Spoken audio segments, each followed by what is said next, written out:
સમગ્ર ગુજરાત રાજ્યમાં મેરી મિટ્ટી મેરા દેશ અભિયાન ચાલી રહ્યું હોય ત્યારે સાણંદ તાલુકાના ગોકળપુરા ગામ ખાતે દેશની અખંડતા અને સમૃદ્ધ વારસાની રક્ષા માટે વીરગતિ પામેલા વીર શહીદો માટે શિલાનું અનાવરણ કરી શ્રદ્ધાંજલિ અર્પણ કરી વસુધાવંદન કાર્યક્રમ અંતર્ગત વૃક્ષારોપણ કરવામાં આવ્યું હતું.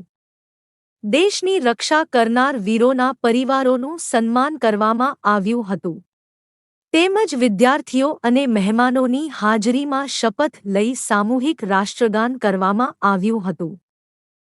આ કાર્યક્રમમાં સાણંદ બાવળા ધારાસભ્ય કનુભાઈ પટેલ, અમદાવાદ જિલ્લા પંચાયતના મહિલા અને બાળ વિકાસના chairman Ramilaben Dayarambhai Patel, APMC director Kiritbhai Patel, police જવાનો તથા ગામના સરપંચ, શિક્ષકગણ તેમજ ગામના આગેવાનો ઉપસ્થિત રહ્યા હતા.